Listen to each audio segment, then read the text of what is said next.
Welcome, Jim, to Metallarium Pages. It's a great pleasure to talk with you about Yoth Iria, this new album, Blazing Inferno, and more things related to the metal war in general. So we are starting by asking, so how are you doing today? How is the band during the last couple of years, the 3 years exactly, because your previous album was released in 2021. In January, yeah. First of all, thank to Metallarium, thank to you for your support, for your time, and I'm very, very happy to be with you. The last 3 years with Yoth Iria, after our As the Flame Withers release, I can say was really quite busy. A lot of shows, a lot of festivals, some small tours. We were able to visit more than 15 countries all over the world. And of course, we spend a lot of times preparing Blazing Inferno tracks. Okay. Okay, nice. So talking about now the composition of this new album, when do you start writing songs for this new album? And all the songs are new? Or perhaps do you rescue any composition that the left were out for the previous album? I think except in the Tongue of Birds, that was a track to be included into the As the Flame Withers album. The other tracks are new compositions. And we started making new tracks at the end of 22, in the beginning of 23. It took us about more than 1 year to make the tracks for the Blazing Inferno album. Okay.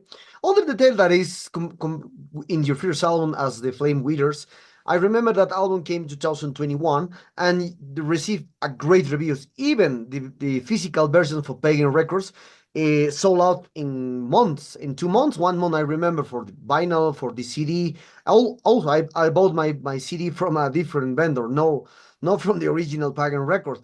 Even I saw that there's really more than 3 releases or three re-releases for this album. Now, do you feel some kind of, or do you have some kind of pressure that for this new album? Because the first one was a completely successful, and now a lot of people are waiting this second album. Okay, I like your question because you give me the opportunity to answer in my way. I'm Jim Mutilator. I'm in this kind of music from mid-80s. So for me, the word pressure is unknown. Do you know why? Of course, I respect my music, I respect my friends, I respect my fans. But pressure, not at all. Even the people don't like the album, for example. I hope not, of course. I will not die because I'm used to make music for my personal beliefs. Of course, I say it again that of course I want Blazing Inferno to be more successful from As the Flame Withers. But in my judge, it's the people that will judge if Blazing Inferno is a better album or it deserves more success. I hope so, but I'm totally no under any kind of pressure because I'm into this kind of music all my life, and I can accept a bad reputation as I can accept the best reputation. So I promise no pressure at all. Okay. Other detail about this new album is that, well, the first album was released with you and the Magus as vocalist. Now you have a new lineup for this new album. There's a new people. You are the principal songwriter with Nick. But so how was the composition to what happened? Why the Magus left the band at that moment, and now you are now 5 people recording this new album. At the beginning, I started Yoth Iria by my own self. It was in my mind something like one-man band project, and of course I needed a vocalist. The story is like that. It was already ready, the As the Flame Withers and Under His Way compositions, and no vocalist to sing. It was Dial Patterson, the author of Non-Serviam book, that put in the table the idea of the mongoose. So I call the mongoose. In the beginning, George was very, very careful about be the singer of Yoth Iria because he's a really busy guy and he didn't believe so much in a new band by me. But after he listened to the whole album, he really got impressed. So he told me, okay, let's go for a full album together and then we will see. But you know very well that the Magus is not available for live shows and he's really busy. So I know from the beginning that it was very difficult to go on with the Magus. And about the full lineup, after As the Flame Withers was released, there were a lot of proposals for live shows. So I felt the need to participate in many shows because I really like to play live. So I had to build, let's say, a strong and a lineup that they will be able, anytime I will ask them, to follow me all over the world. So after looking around, I find four great people that we share a lot of times into the band. We play live together. We help each other. We are working like totally like a very, very strong lineup. Okay, okay. So now, how do you feel? How do you feel about this new release compared to your previous one, which came out during the difficult times due to the pandemic? Because that album released in the middle of the pandemic. Yeah.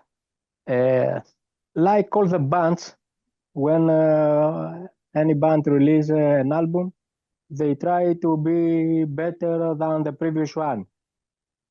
So I will say the same for Blazing Inferno. In my opinion, it's I think that As the Flame Weather was a very good album, but I think Blazing Inferno is a little better because it's more easy to the ear of the listener. We have included some let's say folk parts uh, influenced by our country, and we give attention to more melody, but still the album is quite aggressive in parts. And of course, it will be the crowd that will judge if Blazing Inferno is a good album or not. But in my opinion, and I'm really, really fair, Blazing Inferno would be sound better than As the Flame Withers. I think it's more mature, more melodic, more to the face to the crowd. Mm. Okay, okay. So now, until now, how do you feel the reception of your fans and press to this new album has been so far? So how do you have time to read reviews about the new album? Do you have time to read comments about the singles, this kind of stuff? Whatever I have received so far are very positive, in my opinion.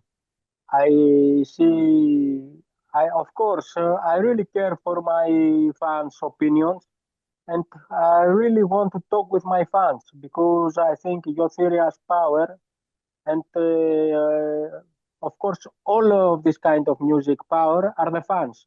So I'm very, very happy to talk with my fans. Even they have to tell me something they don't like or something they like. But because I have received really a lot of feedback so far, I think that almost all the people are very satisfied with the new single, with the already released tracks, and the reaction for me is really great. I don't expect it to be in a so high level. Mm, okay, okay. Talking about now about the promotion of this new album, what kind of plans do you have for this new album? I saw that you will do some gigs around Europe. Perhaps you will release more videos. Who knows? What kind of plans do you have for Yoth Iria and for this new album, Blazing Inferno? I hope that we can play all over the world to make more known our new album. And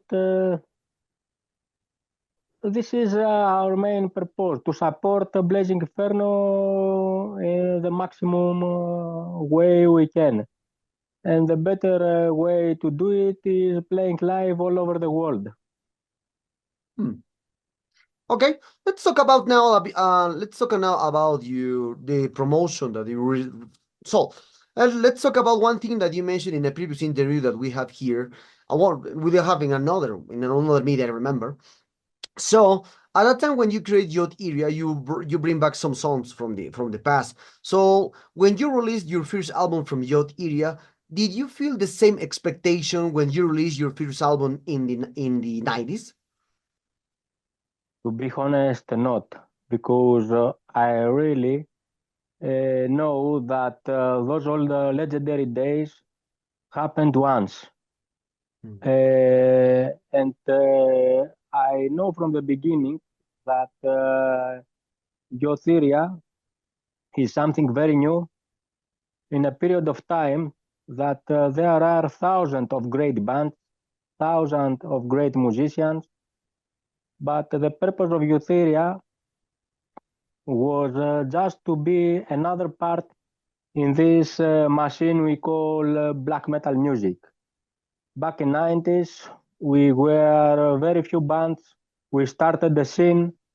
We were like Rotting Christ, we were the leaders of this called Hellenic black metal. And we started a totally new, a totally different, and we had and still influenced, I think, hundreds of bands all over the world. The situation now is totally different. Black metal is more like now a kind of musical wave.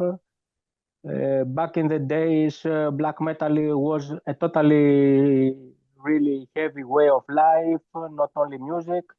So I can't compare early 90s Rotting Christ days with nowadays Yoth Iria and the other bands, of course. Mm. Okay, okay. One thing that you mentioned is now, and also I remember that you spoke with the Magus for one album that he released last year. I remember that he blamed the Norwegian black metal scene about that they have the fault to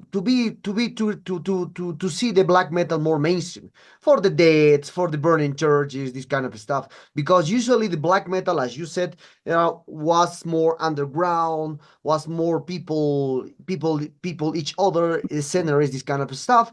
And do you think thanks to the Norwegian black metal, at these burning churches, corpse pain, the black metal now is more mainstream than the 90s, or. Of course, this is the Mangus opinion. In my eyes, I have big respect in Norway, and because they tried to make black metal bigger. Because for me, black metal must be not be underground because has a very special meaning back in the days that uh, Lucifer is the real friend of humanity. And if black metal was bigger and bigger, a lot of people will know that the Lucifer and the demons are the friends of humanity, are knowledge, are freedom, and are very close to the human nature. So, in my opinion, black metal it's not necessary to be underground. I don't know why to be underground, because we think about Lucifer, we think about demons, and we are not afraid against Christians, against all the religions that oppress the people and fuck the planet for 1,000 years. So, in my opinion, I have big respect to Norwegian guys that make a strong fight against the oppressors. Of course, I don't like the murders, but it happened because they were young people. So some wrong decisions happened. Anyway, that this is my opinion about black metal. Okay, okay. Other opinion that I that I remember when I spoke with the vocalist from The Shining, he mentioned me that in black metal needs to be more aggressive, more violence, or he need to be blood into this kind of music, or need to be aggressive. Or that's the way. Oh, that's the way he think about it. Not how need to be the black metal in here world. So what is the actual or the true concept of the black metal? Need to be against something, need to be violent, brutal, or like he said, need to be terrorist in some ways.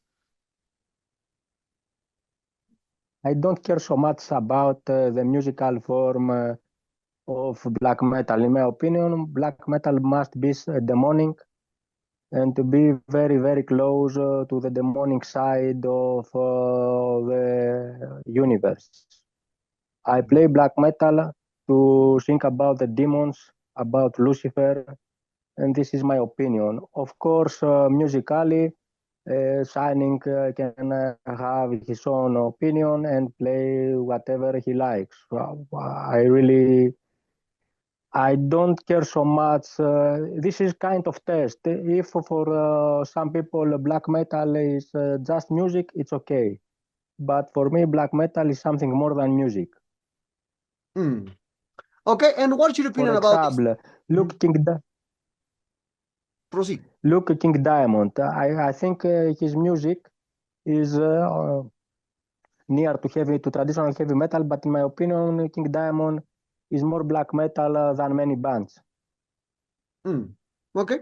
What's your opinion about this new wave of the black metal? As you mentioned it, there is more mainstream topic. There is more like relaxed topic into the black metal. No more psychological things. No more weight of things. It's more like you put a hood or mask and you play black metal with misanthropic lyrics. Now that is like a new trend into the black metal. Also, some bands of these new black metals play cells, balls, Christmas balls for the trees, this kind of topic.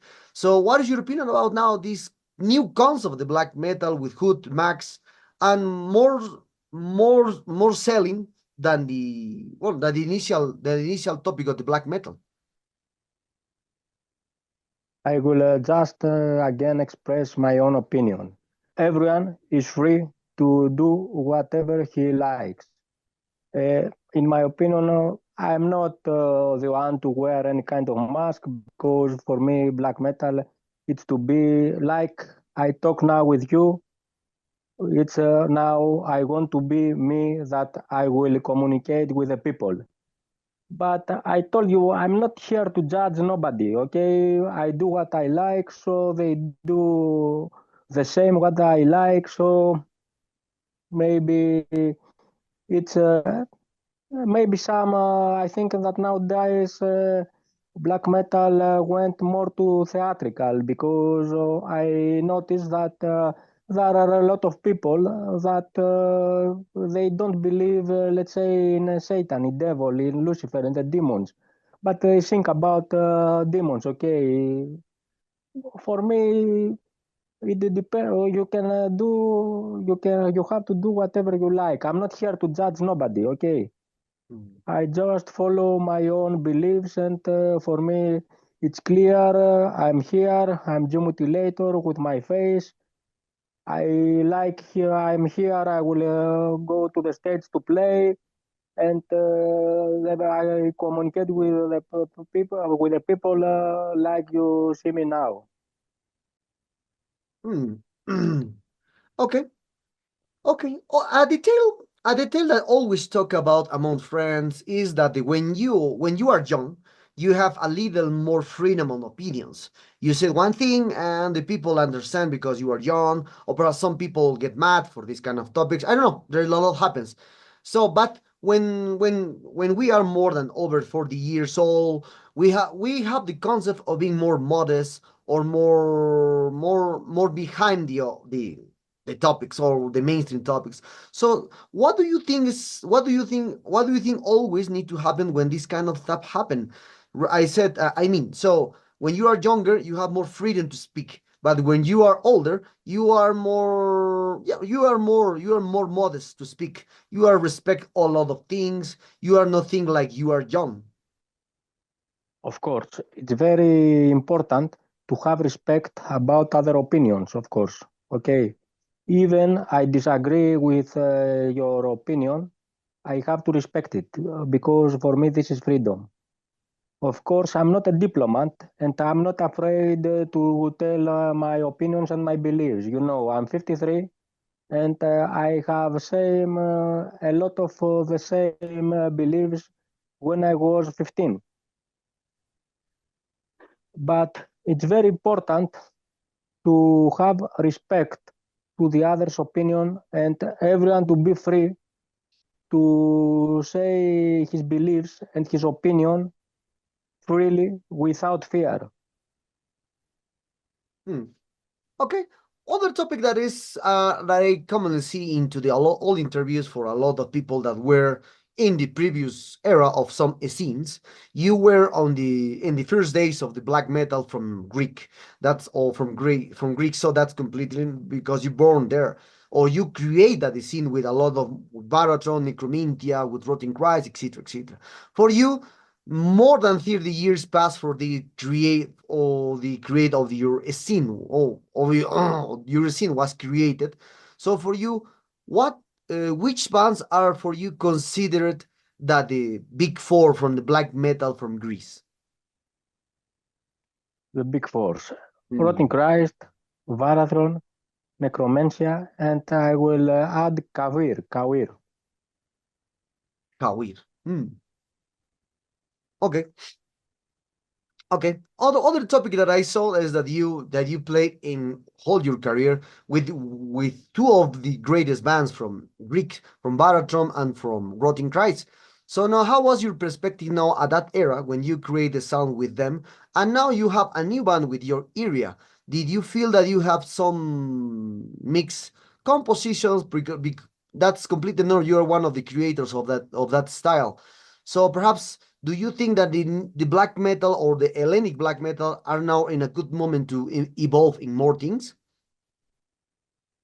In my opinion, Hellenic black metal always was really influential, and I mean that a lot of new bands that follow this path really surprised me with great albums and great tracks. Of course, back in the days, there were a few bands all over the world, so it was more easy to make your own sound. I know that it's very difficult now for a new band to create something very distinctive and unique. But I think that still bands from Greece, bands from Hellas, can create really some impressive musical tunes that surprised me because you know it's very difficult nowadays that the people have listened to everything to listen to something totally unique. But in Greece, I think very often I listen to very great bands from young people that really has in their blood the spirit of first days Hellenic black metal. Hmm. Okay. I remember when I spoke with the people of the Baratron, with the new people from the Baratron, know the last member of Baratron. I remember to ask them, and because you are there, so when you find more information about the which was the first album of the Hellenic black metal into the in Greece. So for me, always be the His Majesty of His One, because it was released in August 20 of 1993.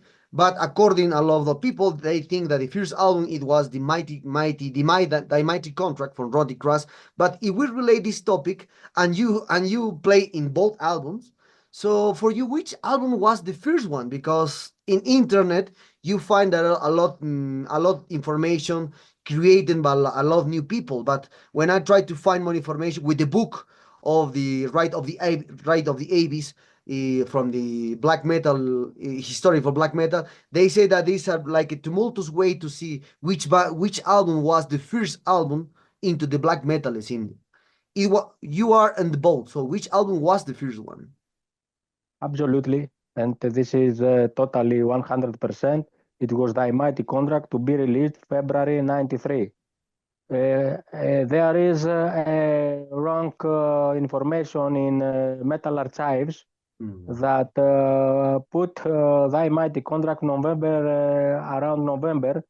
Do I think it was released in USA, but I have already Mhm. papers about payments on March of 93 about the sellings of the mighty contract. So totally, because every album, all of this album was recorded in the studio Storm that belonging to me and Saki Stolis.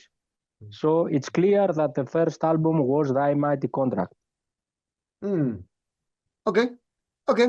So other detail that I saw into your career and with your experience, that you create your label, then you has a contributor from heavy metal Cosmos website. Also, you have your store during a lot of times in the 90s. But now you are more dedicated to Yoth Iria. So I know. So what happened now that you just dedicate to Yoth Iria? And also, I saw that you were a lot of active metalhead during the 90s with a lot of projects, fanzines, metal stores. So now what happened now that you're now involved in again in on all of these kind of projects? You know, now I'm 53. Mhm. Uh, I'm not a young man to can deal with a lot of projects, and I want to release as many albums I can with Yoth Iria, because I'm 53. I don't know how many years I will be still alive. So there's no place for involved with many different things. Just Yoth Iria, and this is very okay with me. Hmm. Okay. I remember one thing that you said in the past interview, in the past interview that we have, is that you survive to a lot many situations in your life.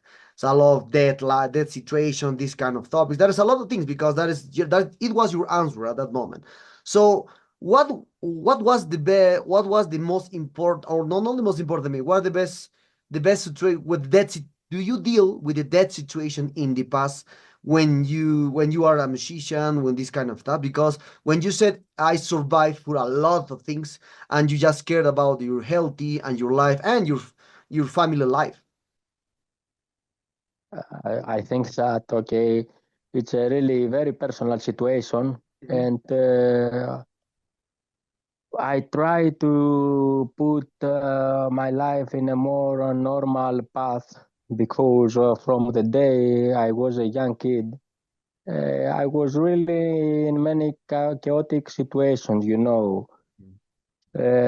We grow up in Greece of 80s through poor family. I had to try to survive and feed myself from my very first days. Uh, I don't, grow up in a normal family with father, mother, blah, blah. And it wasn't so easy, my life, but I think that every time something protected me and still protects me. Maybe it's Yoth Iria. I don't know. Anyway, but it's a really difficult part now. I have to look the next day to try to be strong and stay conserved to my plans. Hmm. Okay, and one of the last questions for this interview, Jim. So now talking about especially for the concept of the black metal, you said that the black metal is you speak in your band with like demons or dinos or satanism, this kind of topic. That's completely normal now into the black metal. But as you can see since the 90s or since the 80s, when you hear the first song from Bathory or sarcophago, that the things for the satanism, but just for to be against something. But now the satanism are more like a religion. As you can see, there are church, there are priests, there are a lot of people believes in Satan, like the Christian way, like the Indian way. So this kind of, it's like, as I said, it's like a religion now. The Satanism. That's why it's a church, a priest. So what's your point of view now? The initial concept that the Satanism has in the beginning with black metal bands, with other bands like King Diamond that you said, and now there's a religion with this concept. First of all, I'm not a Satanist, okay? Because I think that the demons they don't rebel to follow Satan or Lucifer or devil. Demons are equal between equals, are freedom. Anyway, I don't like hierarchy in my beliefs. You can say in any way you want the demons. You can feel it like ideogram. You can feel it like energy. You can feel it like idea. You can feel it like real. I don't believe in any kind of churches.